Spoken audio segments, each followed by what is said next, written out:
Jolof ñun ñoo ko bokk monsieur le maire am na loo ci jot ñu léegi te comme lu ñëpp bokk la mënuñ ko séddoo ku ci nekk dañ ne c'est tout à fait normal que nga jéem a seet li ci war nga def ko pour ñu mën a donc booster mbir mu dem ca kanam loolu rek moo sabab association moo sabab mouvement moo sabab cellule moo sabab structure donc bu mënul nekk y compris donc association bi nga xam ni ci la ñu nekk nii tey fas yéene ko bokk ak doomu Jolof yëpp. wax naa ko sànq xëy na ku ci nekk peut-être tey am na ci loo yëngatu mais dañuy yàgg di wax ne est-ce que ku ci nekk boo toogee sa ruq nekk ca la nga nekk gëm la nga gëm est-ce que développement bi dina gaaw certains diront non léegi dañ ne est-ce que nag jotul sàmmkat bi baykat bi tailleur bi jàngalekat bi journaliste bi militaire bi technicienne bi animateur bi ñu am benn instance bu mu bokk toog jéem a xalaatandoo ensemble liñ bokk lan moo fi mën a jóg ci ay xalaat ñu mën ko jëmmal ngir su ko defee nag booster le développement dans le Jolof. Jolof ñun ñoo ko bokk l'association quand on dit association de développement pour un Jolof du tous je pense bien que kon loolu leer na kon yàlla def na mënuñu fexe ba li ñu bokk dañ donc muy li nga xam ni moom mooy Jolof gi mais nañ ko jéem a rafetal nañ donc jéem a ànd ensemble liggéey ko une bonne fois pour toutes. C'est pas que les Bawol je m'excuse du terme ñooy jógee Bawol di ko defar ñu Jolof ni encore mooy donc les waalo non ñoom mën nañ fi ñëw mais xëy na mën nañ fi ñëw wur fii lu ñu fi am seen teranga mais buñ paree ils vont rentrer au bercail loolu c'est tout à fait normal donc ñun ñi dëkk Jolof ñoo war a mën a defar Jolof ñoo war a gën a mën a waxtaan xool naka la ñu mën a def également ba am un lendemain meilleur dans notre cher Jolof. Raison pour laquelle comme ni ma ko waxee léegi structure bi comme ni ma ko limee léegi gis ngeen ci ku ne jàngalekat bi mu ngi ci tailleur bi mu ngi ci sàmmkat bi mu ngi ci c'est parce que donc dañoo xam ne donc Jolof moom moo bindee noonu donc loolu nag aussi dina am solo trop pour ñuy gën ko bàyyi xel bu baax a baax. alors donc association bi nag buñ ko taxawalee c'est tout à fait normal que tey ñu jàkkaarloo yéen wax leen ne leen association bi lan moo tax ñu taxawal ko autrement donc dit le contexte mbirit woo ay nit taxawal mbir da nga wax donc lan moo ko sabab lu ko sabab pour nga taxal donc bi la association. alors bu ñu noppee ci loolu rapidement danañ donc ñëw ci yéen li nga xam ne que moom mooy li naan donc objectif li ñu donc mébét ndaxte mënoo fi taxawal benn association ne bon xëy na peut-être da nga ko taxawal ni pour la forme non xëy na donc am na loo xamante nam nga ko def donc dans l'avenir loolu également donc danaa ci ñëw donc pour une brève exposition ci kanam. donc troisième point bi également donc danañ ñëw ci li nga xam ne que moom mooy résultat c'est ce qui est attendu par tout le monde. élève donc bi nga xam ne sax day jàng à l'école ses parents l'élève l'enseignant mais ku ci nekk sa morom dafa am donc li nga xam ne moom ngay xaar ci élève donc mooy des résultats. donc association bi également doomu Jolof yi nga xam ne ñu ngi koy dégg à travers donc les médias à travers donc les réseaux sociaux ñoom it donc ñi ngi xaar à ce que doomu Jolof yi nekk ci kanam un bon jour viendra donc ñu indi leen très bon résultat. donc loolu moom moo nekk le troisième point. donc quatrième point monsieur le maire donc dana ñëw ci recommandation yi. donc ñëw également donc ci la feuille donc de route bi nga xamante ni peut-être danañ ko élaborer mais également autrement dit donc dana ñëw également ci perspective yi. donc loolu également dana nekk loo xamante une phase très importante également ndaxte donc danañ fa gis ci partie bi nga xamante ni l'audience donc également da ngeen am possibilité de vous vraiment peut-être de savoir plutôt ce qui se passe mais également xëy na peut-être yéen tamit indi seen contribution donc par rapport ak ci point boobu loolu on peut donc dire que c'est un point donc qui est divers. donc maa ngi doon wax ne ñeenti ponk incha allah donc bëgg nañ ci waxtaanee dañuy donc ñëw nag tënk ko ndaxte waxtu bi dafa xat te donc am na ci loo xam ne xëy na donc mi ngi xaar ci biir waxtaan bi mais également yéen ku ci nekk aussi donc am na lu koy xaar ci biti muy ayité moo tax nag ñi bëgg ko dikk tey tënk ko ci li nga xam ne moom moo daal di sabab ñi daal di leen dajale fii. alors contexte nag bu ñu ko waxee mooy li nga xam ne moom mooy sabab mbir ay jàngalekat ñoo nekk ci classe bi ci salle bi ay anciens directeurs d'école ay anciens professeurs. donc ay ancien principal tey ay jàngale élèves nekk ci biir donc ñi xamante ni tey ñoom ñëpp jaar nañ ci école je pense bien xëy na peut-être bon leen mbir da nga ko bëgg a da nga ko taxal bëgg a dikk ci contexte bi donc li nga xam ne moom moo ko sabab amaan donc je pense bien que boo ko waxee danañ comprendre baax ce que vous voulez dire. donc association de développement nag bu ñu ko waxee ñoŋal lii donc di développement ci biir département bu Linguère moom moo ko tax a jóg ci Jolof donc d'une manière générale. te nag ñun am na beneen particularité boo xamante ni monsieur le maire bëgg nañ ci ñëwaat tey bu fekkente ni xool ngeen wala donc su ngeen ñu dégloo bi ci kanamee di nga xam ne donc bi la association développement bi nga xam ne ko mi ngi koy incarner dans le Jolof amul exception de taille par rapport aux principales activités qui sont exercées dans le Jolof. donc loolu su ma ko waxee damay donc ñëw rapidement ne leen ñun dafa am secteur donc yi nga xamante ñoom ñoo nekk ci biir département bi mais donc secteur yoo xam ne également donc xëy na gën nañoo nekk donc des secteurs phares même comme on dit souvent. Association bi c'est l'association donc maintenant qui est ouverte à tous les secteurs d'activité donc du Jolof ak ci boor boobu mu lu féetee et ci biir exposition bi donc vous verrez que ak ce que l'on a donc déjà prévu vous verrez donc nettement que maintenant ñun pare na également pour liggéeyandoo ak donc l'ensemble des secteurs d'activité yi nga xamante ni ñun ñoo fi nekk mais également donc suñuy partenaires donc ak suñu bailleurs également ndaxte ay spécialistes ñoom ñoo nekk ci biir am na ci donc ñoo xamante ci wàllum santé bi donc ci wàllum éducation bi donc également bi ñu toog ne waxtaan tënk c'est tout à fait normal que nag ñu daal di ci tënk tous les secteurs ngi su ko defee nag Jolof daal di mën a gis boppam xëy na tooguñu ne nañuy xaar. Non, on ne doit pas attendre danañ ci nekk nag ba kuñ ci fekk ñu jël danañ ci nekk nag ba luñ ci fekk lu nekk donc ñu jël loolu donc personne n'a disconvient et donc on va faire ça te donc ci angle boobu donc ci lañ nekk ci siège boobu ci lañ nekk également siège boobu dañ ci donc continuer merci beaucoup Diallo donc loolu aussi nañ ci bàyyi xel bu baax a baax. Alors li ma ci bëgg a yokk encore ñi bàyyi xel ne ku jàpp ne association bi ñu taxawal. dafa am lu ko tax a jóg wala dafa am ku ko moom ku dul ñaar ñi wala lu ñaar yi ki développement tax a jóg ak ki bëgg Jolof ak foo mënul bokk nag on est donc preneur loolu aussi dina am solo pour ñu bàyyi ko xel bu baax a baax bu ñu waxee nag par rapport ak ñi nga xamante ñoom ay doomu Jolof lan tey nekk ci biir gox bi nekk ci biir réew mi nekk ci biti réew tey donc déjà engagé wu ngir ne dañuy donc liggéeyandoo ensemble donc la Jolof wax naa ko sànq c'est le problème de l'emploi ça pose problème ci réew mi c'est vrai ñëpp nangu nañ ko am xëy c'est vrai nag mënuñ ko jox ndaw ñëpp tey amul benn njiitum réew wala un chef de gouvernement wala un chef d'État bu mën a taxaw ne la man sama réew je peux assurer donc l'emploi de toute ma jeunesse donc monsieur le maire on est donc devant vous mais nag donc dana def c'est peu lim man donc dana ko def on dirait c'est possible mais nag accompagnement dañ koy wax donc pour une très bonne gouvernance l'État nag c'est pas parce que c'est des membres ñoo koy accompagner mais donc les citoyens ce sont donc les principaux accompagnants donc de l'État mais nag ñun Jolof la nekk on a dit que maintenant pourquoi ñuy xaar non nañ ci nekk am na lu fi jot a nekk effectivement nañ ko préserver sant ci gërëm ci mais ñun teg nekk ci en attendant aussi am leneen loo xam ne dañ ko incarner ngir su ko defee nekk Jolof également demee bokk ci donc gox yi nga xamante tey on dira oui comme on donc le dit souvent. Alors cette jeunesse ma am lu ma leeral ak jigéen ñi monsieur le maire donc tey bu ñu waxee bile association tey lépp loo xam ne ëllëg donc ñu ngi xaar en termes de résultat ci ñoom la jëm ñoom ñoo ko tax a jóg. am réew ëllëgam ñu ngi koy xaar ci ndaw donc ndaw yoo xam ne d'abord ba ñu waree jàngal nañ leen. ban leen war a tàggat nañ leen donc ban leen war a dem xëy na peut-être teg ci yoonu baax te teg nañ leen ci yoonu baax su ma waxee tàggat effectivement danañ ko wax ndaxte problème de l'emploi bi ñuy wax ci réew mi yépp problème projet yi nañ jox milliards ak millions mais xëy na ñun ñi nga xam ne ay ndaw lañ di laaj de l'emploi mais est-ce que ci dëgg-dëgg ñun ci bëri ndax dem nañ tàggatu ji wala ñun ci bëri ci dëgg-dëgg ndax donc tàggat nañ ñu c'est une véritable question monsieur Sy ay jàngalekat ngeen donc li ñuy wax xam ngeen ci dara vous entendez dans tous les débats donc même les projets dont on évoque et qui devront être financés bientôt mais ñi ngi insister donc ci lan nañ donc former ndaw ñi moo tax à chaque fois donc ñun suñu instance bu ñu waxtaan ñu donc ñun ñett yi mooy suñu credo information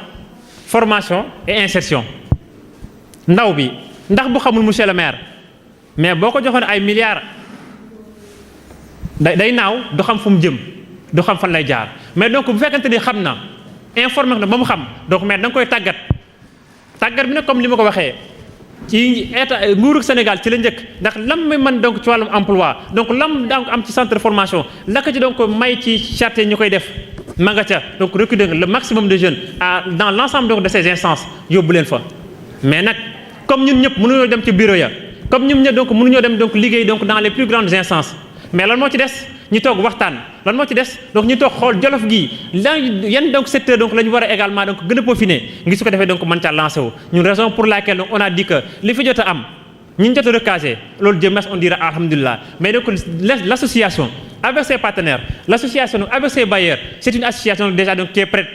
de descendre sur le terrain du Jolof avec donc la jeunesse mais yan jeune donc ñi nga xam ne benn yàlla def na seenam njàng peut-être dem na ba benn instant gis nañ xëy na peut-être mënutul jàll am na donc li nga xam ne nar nañ ko am donc li nga xam ne bëgg nañ ko mais ñooñu xamuñu moom laa doon wax léegi en termes d'information on va donc les informer d'abord. ndaw yi nga xam ni ak jigéen ñi nga xam ni peut-être jamono ji bëgg nañ am na ci luñ nekk mais il faut que am ñu leen teg loxo donc ñu jàmbaleen ci wàllum tàggat ce qu'on appelle donc formation monsieur le maire donc loolu également donc il faut que ñu bokk xel ndaxte à chaque fois moom ngeen dégg donc ñu wax dans ces instances ñu ne nag pourquoi maintenant ñuy wax ne donc des projets de financement alors on n'a pas insisté donc également ci wàllum tàggat boobu donc mooy formation bi là donc également bokk na ci li nga xam ne donc inclus nañ ko dans le programme bi nga xamante ni association de développement pour un Djolof tous également donc dana ciy liggéey et donc dans les moments à venir donc vous verrez que ni donc maintenant c'est une association qui est prête avec ses instances donc avec ses partenaires maintenant donc ñoom it dugal donc seen loxo ci biir xeex bi tàggat donc ci ay ndaw fànn yi nga xamante ni incha allah danañ ko décliner peut-être dans les prochains moments ci dans l'ensemble donc des communes yi nga xamante ni ñu ngi ci biir département bu Linguère gis nañ fi donc également ay ndaw ak jigéen ci biir département bu Linguère ñu am ci lu yëngatu effectivement gàcce ngalaama macha allah mais nag ce qu'on appelle appui ak accompagnement dafa am solo trop ci am réew te ndaw yu bëri da ngay gis donc ñu koy laaj ci seen i secteur moo xam tailleurs yi moo xam les éleveurs donc les agriculteurs donc ba ci donc ñi nga xamante ni ñoom ñooy nekk donc dans le secteur informel jaaykatu caax bi jaaykatu gerte bi ku ci nekk donc également ñoom dañuy demander pourquoi pas duñ leen appuyer donc duñ leen accompagner. donc raison pour laquelle nag bu ñu wax sànq bi ma koy wax ci biir exposition bi donc man c'est une association donc déjà également donc qui est prête donc pour accompagner certaines structures yi nga xamante ne taxawal nañ ko ay ndaw taxawal ko yàlla def na les moyens font défaut pour donc ñu mën a dem fa ñu war a dem les moyens font défaut pour donc ñu mën a yegg fa ñu war a mën a yegg donc également loolu c'est ce qui est inclus donc dans le programme. am na ci ñoo xamante nag mooy ñeneen ñi wax naa ko sànq yàlla def na seenam njàng yëggul te yàlla donc def na bëgg nañ am ci luñ jàpp. mais nag yàlla def na aussi amuñu njàng amuñu formation te bëgg nañ mais ñooñu noo leen def xamal leen noo leen def tàggal leen donc ñooñu également sont des cibles donc yoo xamante ni tey ñun tënk nañ ko ci seen biir agenda et incessamment donc vous verrez je dis bien dans toutes les communes confondues donc danañ ci liggéey dans toutes les communes donc on verra que ni ci couche donc tranche bu ci nekk rek ñan donc ñoom ñoo fa nekk ci donc seen niveau de développement bi fan la toll pour ñu ko mën a booster comme ni nga ko waxee sànq te mu nekk donc le credo de l'association donc loolu aussi war nañ ci mën a bàyyi xel bu baax a baax. alors donc insertion bi nag comme ni ñu ko waxee sànq dafa doon loo xam ne moom ñëpp ci war a mën a dugal seen loxo ndaxte ab école même boo xoolee état du Sénégal da nga fi gis des écoles de formation publique même qui forment mais après donc la formation on voit que ceux qui sont formés déjà donc déambulent dans les rues l'état amul dans aucun concours bu muy annoncé ne donc su ngeen paree dinaa leen jël ou bien astafirullah donc plutôt donc état du Sénégal dégguñ fenn donc fu ne dans tous les concours donc yu muy organisé amul donc bu ma paree dinaa leen jël certains donc concours yi peut-être moom ngay def génn automatiquement tu seras opérationnel donc sur le terrain mais am na ci yenn yoo xam pourtant sont des concours publics que donc l'état du Sénégal organise avec donc c'est différent des membres ministériels et pourtant sont des concours yoo xam pourtant boo paree tout à fait problème pour donc nga am benn insertion mais donc loolu également donc pourquoi mais loolu comme dem na ba am ci gouvernement bi nga xam donc am na toutes les instances qu'il faut pour mettre en place tout ce qu'il faut pour mën a accompagner sa jeunesse mais à plus forte donc raison bi nga xam ne xëy association boo xam ne ko jóg na mais donc nee na ko ñi nga xam ne tàggañ nañ leen donc ñi nga xam bëgg na leen tàggat suñu paree fan lañ leen war donc war a mën a dugal loolu donc également c'est ce qui est donc conclu dans ce programme avec des importants investissements donc yoo xamante ni danañ ko donc def dans le Djolof dans donc les prochains moments et donc suñu fa yegsee aussi danañ xam ne que ni peut-être mbir mi c'est pas question d'attendre donc toujours d'être formé dans la plus grande école pour devenir opérationnel non mais donc on peut partir sur de rien comme on le dit souvent pour nga devenir un élément très opérationnel sur le terrain donc ak ci fànn bu ci nekk loolu aussi dañ ko bëggoon a peut-être yokk ci mbir mi pour ngeen bàyyi ci xel bu baax a baax par rapport donc ak ci li nga xamante ni moom lañ daal di incha allah planifié ci biir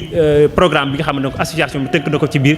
département bu Linguère. alors donc li ma ci bëggoon a yokk rek avant may ñëw ci dernier point bi ci par rapport exposition bi mooy donc pour ñu gën a bàyyi xel ci li nga xam ne moom mooy ci voilà pour ñu bàyyi ci xel bu baax a baax association monsieur le maire dara tax ko jóg lu dul développement c'est vrai que.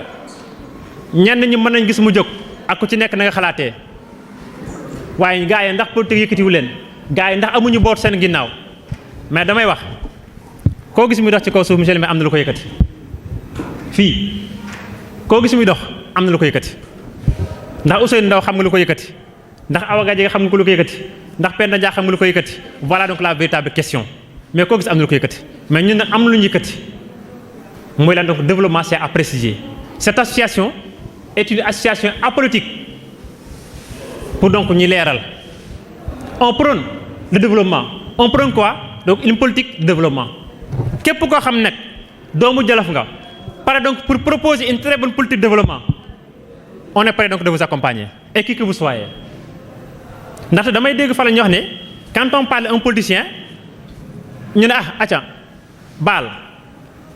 mais ñun peu importe ces débats na nga bokk fu la neex li may wax dañ koy waxtaan ci biir instance yi bu nekkee ci biir groupe bi c'est un seul parti et unique donc muy parti bi lan la muy développement lañ am ku ci neex boo génnee ça n'engage que vous mais cette association mais donc Dieu a fait que donc ñi nga xamante ñoom ñoo ko sumb donc nekk les membres fondateurs yàlla donc def na que ni ñoom leen donc moom moo ñu leen ñor mooy li ma wax sànq moom mooy le développement pour donc le Jolof là également c'est très important pour ma préciser ko mais c'est une association comme ni ma ko waxee qui est ouverte à toute personne boo xamante nii doomu Jolof nga ak foo mënu bàyyeekoo ak ci fànn boo mënu yëngatu bu fekkee donc développer gox bi moo la ñor donc ñun on est donc preneur pour travailler avec vous. donc li ma ci bëgg a yokku kàddu donc yi nga xam ni ci groupe bi moo xam ñi nekk fii ak ñi nekk feneen di ko wax. Keni Jolof ñun ñoo ko bokk c'est vrai xiiroo ak ŋaaye moom bëri na te mënu ñàkk ci langue politique donc rawatina mais on peut pas passer tout notre temps à faire de la politique comme ni koy donc les acteurs di waxee toujours loolu seen droit plus absolu la dañ leen koy nangul mais nag ñun tamit nag askan wi bu donc ju liggéey jotee donc bu ñu gisee li nga xam moom moo tax ñi mën ci booloo jëmale Jolof kanam waaye ku ci nekk la nga jàppoon na nga ko baax waaye ku ci nekk sa mbiru obédience politique na nga ko baax ñëw donc ngir développement wu Jolof bu politique jotee ku ci nekk tu es libre d'aller faire ta politique mais s'agissant du développement de Jolof je pense bien kenn ku ci nekk war nga ci mën a dugal sa loxo raison pour laquelle dañuy gis donc sur les parmi donc les membres fondateurs ku ci nekk pourtant dañu koy wax ne nag dañ fexe nag ba li nga xamante moom lay simbu waaye ngelaw Jolof yi gis seen bopp li nga xam ne su mu ne ko bu demee tey ba dem ci benn instant Jolof yi donc nekk fi jeunes yi donc ndaw ñi rawat na jigéen ñi mënuñ cee gis seen bopp mais donc on va laisser tomber les travaux donc pour vous dire que temps bi gàtt na mais il faut que ñu xam benn mbir ñun ñi nekk fii amaana minime la rek bi représente donc les membres de l'association donc les acteurs de développement xëy na ñi ma fi tudd léegi monsieur le maire mi am na ñu ci xam donc am na ci ñoo xam donc xam na leen dans le développement muy daar ak donc yeneen ci commune ci biir département bu Linguère et donc qui sont prêts donc de revenir encore au bercail travailler donc également avec les fils de Jolof mais li ma ko waxee donc Jolof gi kenn mënu ko liggéey ku dul Jolof yi mais donc ñun ñoo ko war a mën liggéey te danañ ko liggéey loxo nag tàllal nañ ci kenn ku ci nekk te donc on va donc travailler donc également comme je l'ai dit avec tous les secteurs d'activité donc ndax ce qu'on a programmé comme ni ñu ko wax rek incha allah et donc on va le faire mbir mi bëgguñ di watee matte gi benn boor danañ xool lu ci nekk fan moo ci lan moo ci war ak fan la war ak ña ko yelloo donc on va donc investir donc dans ce secteur mais nag investissement boobu yëpp dafa ci benn investissement humain bi ñu njëkk mooy donc mooy la jeunesse gis na donc département bu Linguère qui fait partie des plus grands départements donc bi nga xamante ay ndawam car macha allah ci xam-xam ci yar ci njàng ana lu manqué prenez dans ce pays demal dans toutes les grandes directions da nga fay fekk doomu Jolof yi ñu nga fa donc yenn direction ñoom ñooy jiite mais alors ñun lan moo ñu manque